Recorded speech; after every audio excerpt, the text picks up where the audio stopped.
Live from downtown Detroit, Local 4 News at noon starts now. Perilous pass, breaking information on the Baltimore bus driver who killed 6 people last month, why he should have never been driving around children. The Michigan vote recount in the presidential election back here in federal court. The hearing ongoing right now will tell you where things stand.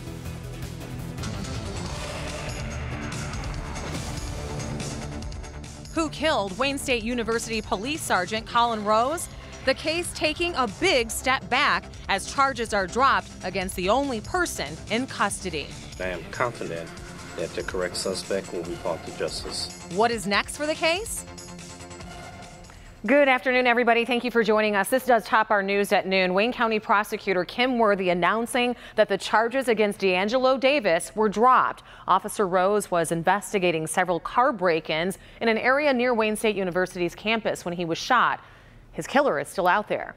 Sean Lade joins us this noon. And Sean, even though these charges are dropped, it doesn't mean that Davis has been released from jail. He's being held on other charges right now, but here's the big picture. Rhonda, good afternoon to you. The question is why? Why were these charges dropped after Kim Worthy threw the book at DeAngelo Davis? Let me set the scene for you. We're over here on the west side. Sergeant Rose was shot a few blocks that way. Davis lives in this neighborhood with his mother. He was arrested a couple of hours after the crime. I'm told investigators continued to look into this case, and they found video of Davis on a business a few blocks to my right here at the time of the shooting. That eliminated him as a suspect. I'm here with Chief Holt and Chief Craig to formally announce that all murder charges against DeAngelo Davis will be dismissed today.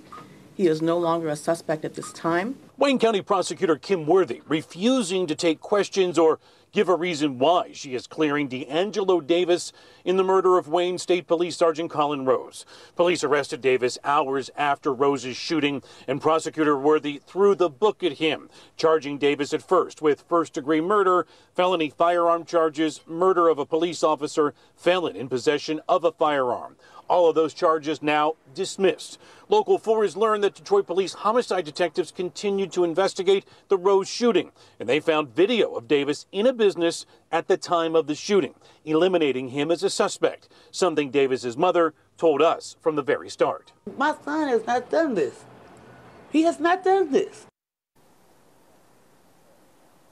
Back here live, the ATF has raised its reward now from $5,000 to $10,000. Then Detroit Dog Rescue, they're kicking in a whopping $5,000. So there is $15,000 in reward money now out there offered to the public, Rhonda, to see if they can help catch the person responsible for this crime. That may give a very good indication of where investigators are from this point. I'm told they're not starting from scratch, but they're continuing to look for a suspect. Back to you. Well, let's hope that they find that suspect. All right, Sean, thank you. Right now, a judge is holding a hearing to reconsider the temporary restraining order that he issued on Sunday night to accelerate this presidential vote recount requested by Green Party presidential candidate Jill Stein.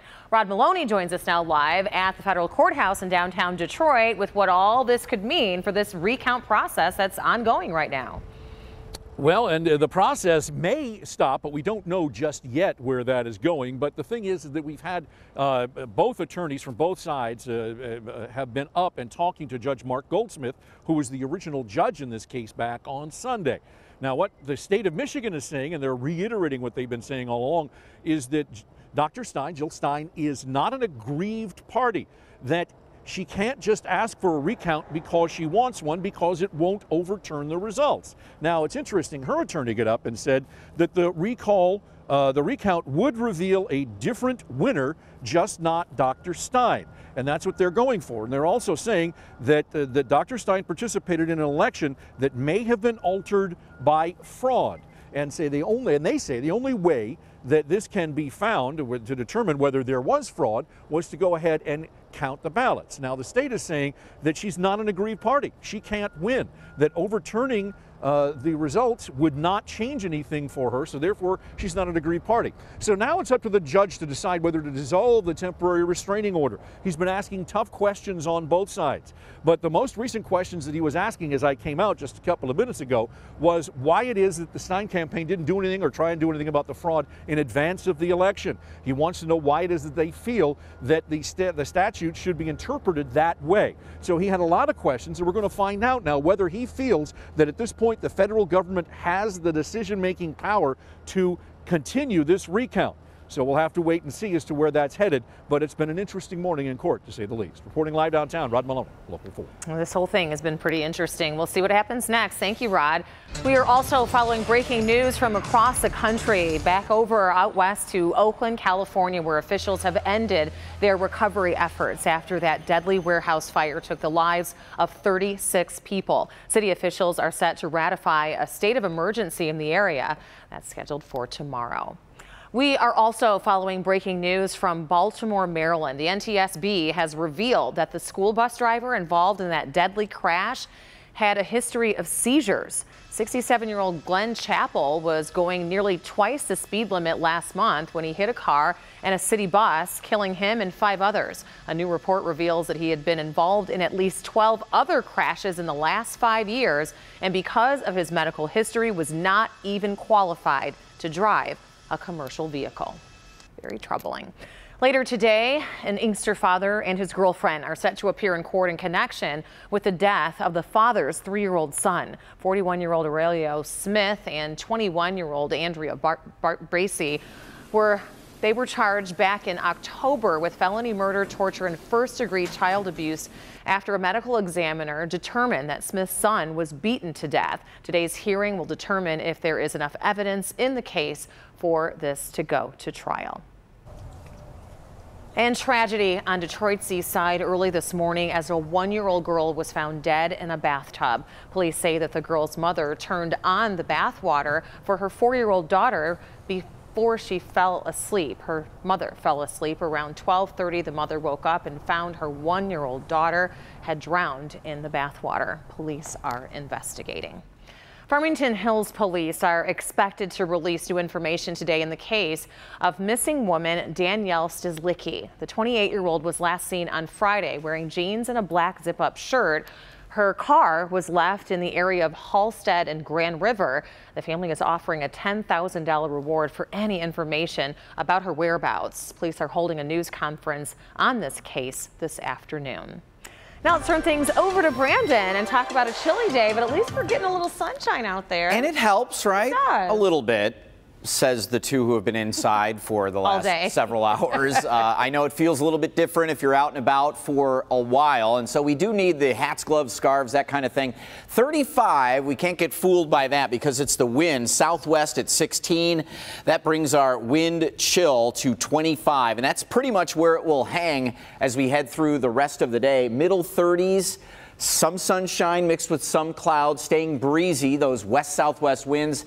10 to 20 basically as we head through the day, and it's going to stay breezy again tonight. And as a result, we've got an area of low pressure right up here above Marquette, and with that we see some cool air that continues to spill around, and that will keep bringing cool air down here and more direct lake effect snow showers, especially for our friends and family out west. We'll take a closer look at some watches and warnings coming up. But in the meantime, you can get your full forecast, 4-zone weather. It's right at your fingertips, the weather tab. Click on Detroit.com. Brandon, thank you. In about a half an hour, hundreds of survivors will be joined by thousands of others to mark the 75th anniversary of the attack at Pearl Harbor in Hawaii. This day-long event starts at 12:45 our time and won't end until sometime after 9 o'clock tonight. The entire ceremony will be live streamed on clickondetroit.com. Will likely be pretty moving, something you might want to check out if you can. And here at Local 4, we are holding an Honoring Our Veterans helpline on the anniversary of Pearl Harbor. Our phone bank is going to be opening up from 4 p.m. until 6:30 to help out our local veterans. Our Steve Garagiola and the Buddy to Buddy volunteer program will be taking calls for the veterans, helping them with any needs that they may have. So we do hope that you will call in later. Still ahead, a crime alert for families in Macomb County. What sheriff's deputies say that this guy did and how you can help find him. And tragedy overseas. A deadly earthquake rocks Indonesia. The very latest from the disaster zone as crews are working to find any possible survivors. And in case you are just joining us, our breaking news here at home, Wayne County Prosecutor Kim Worthy dropping all charges against DeAngelo Davis, the man currently in custody in connection to the shooting death of Sergeant Colin Rose. Those charges have been dropped. We'll be right back. My grandfather. Welcome back. A massive earthquake rocked Indonesia this morning, killing nearly 100 people. Brandon is here now with a look at the very latest from Indonesia. And we have a map right here just to kind of show you where it was, that big red dot there in Indonesia, Bangkok to the north there, Manila, the Philippines nearby. So this earthquake rocked the island nation around 5 a.m. local time this morning. So far, the death toll just below 100 people, although that's expected to rise in the coming hours. Right now, rescue teams scrambling to search for survivors as they sift through some 245 buildings that were damaged in the quake. Rhonda? Oh, very sad there. Thank you, Brandon. The search is on for the thief who used a stolen debit card in Washington Township. This man used that card on November 30th at the TCF Bank. This is on 26 Mile Road there. The Macomb County Sheriff's Office is asking anyone who may know this man with any information on the theft to contact them immediately. A big day for President-elect Donald Trump. Moments ago, the Washington Post reported that Trump has picked retired Marine General John F. Kelly to head the Department of Homeland Security. Also, it's probably not a surprise to many, but Donald Trump has also been named Time Magazine's Person of the Year. This morning, he talked about the honor with the Today Show. Well, it's a great honor. It means a lot, especially me growing up reading Time Magazine, and it's a very important magazine, and I've been lucky enough to be on the cover many times this year, and last year. But I consider this a very, very great honor. Tomorrow, President-elect Trump will be visiting Ohio State University to meet the victims of last month's attack. A number of Nobel laureates in Europe are now weighing in on the U.S. election of Donald Trump. The Nobel Prize winner in economics said that he has yet to see a set of coherent policies from the president-elect. The things he talked about during the campaign were worrying to me. The idea of tearing up trade agreements, imposing tariffs, I don't think that's the way forward for the U.S. Or the world. This prestigious group, the Nobel Prize winners, are in Stockholm right now for ceremonies celebrating their accomplishments. Coming up on Local 4 News at noon, avoiding the holiday stress. I might be saying this too late, but some of the best apps to help make sure that your holiday parties go off without a hitch. Brandon? Never too late for that. We're all stressed out. We need a little bit of help. Weather's not going to help here over the next 4 or 5 days. We have our watch warning map up and really nothing happening in our neck of the woods. We'll detail some winter storm warnings and advisories to our west and talk about snow coming our way too. Last winter was so mild, people were golfing and running outside in December. Seems like we got off pretty easy. So are we about to pay the price for that joy? I just hope for the best and prepare for the worst. What does this winter forecast look like? Will it be mild like last year, or are we headed back into the dreaded polar vortex? I felt like it was in the middle of Alaska. It was so cold. What exactly are we all in for this winter? I'll have the winter forecast tonight at 11. We're getting over the hump.